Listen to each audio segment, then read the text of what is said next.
ማለት ሁሌ ውርደት ይመስላችኋል? ባዶ ሆኖ መገኘት ሁሌ ማጣት ይመስላችኋል? ክርስቲያኖች በፍጹም አይደለም። እግዚአብሔር ዝቅ ሲያረግ ለተለየ ነገር እያለማመደን፣ እግዚአብሔር ዝቅ ሲያረግ ከፍ ላለው ዓላማ ከእንዲሁ እያዘጋጀን።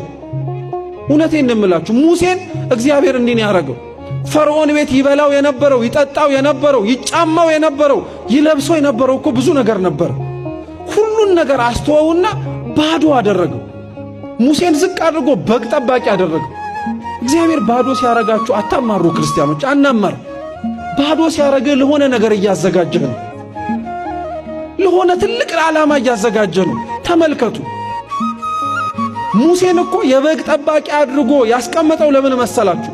በኋላ ላይ እስራኤላውያንን የሚመራ መሪ ስለሆነ በበጉ እያለማመደው እኮ ነው። በግ እኮ ስንት አይነት አመል አለው። አንዱ ልጋጥ ይላል፣ አንዱ ልኮብልል ይላል፣ አንዱ ይጋጫል፣ አንዱ ይማታል፣ አንዱ ጭቃ ውስጥ ይንከባለላል፣ አንዱ ውሃ ይጠጣል። ይህንን ሁሉ የበግ አመል ሙሴን 50 ዓመት እንዲለማመድ አደረገው እግዚአብሔር። በ30 ዓመቱ ነው ከግብፅ የወጣው። 50 ዓመት ሙሉ በግ ጠባቂ አደረገው። 50 ዓመት ሙሉ ይሄንን በግ ያስጠበቀው ግን ተዋርዶ እንዲቀር ስለፈለገ አይደለም። እንደ በግ የመሰላቸውን ሕዝቡን መጠበቅ የሚችልበትን ጥበብ በበጎቹ ሊያስተምረው ስለፈለገ ነው።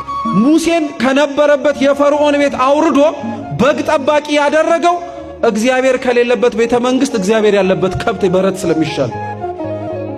እግዚአብሔር ያለበት ቦታ ላይ ለመኖር ክርስቲያኖች እንቁረጥ። ሰው ላይኖርበት ይችላል። እኛ የምንፈልጋቸውና አብረውን እንዲኖሩ አይዞ በርታ የሚሉን ሰዎች ላይኖሩበት ይችላል። ምናልባት እኛና እግዚአብሔር ብቻ ልንገኝበት የምንችልበት ቦታ ከሆነ እውነቴን እምላችሁ አንውጣ። ሰው አጅቦን እግዚአብሔር ከማይኖርበት ነገር እግዚአብሔር ኖሮ ሰው ባያጅበን ይሻላል። የእውነታችንን ክርስቲያናዊ ሕይወቱን ለመኖር ቆርጠን ሰው ባይከተለን ይሻለናል፣ እግዚአብሔርን አተን ሰው ከሚከተለን።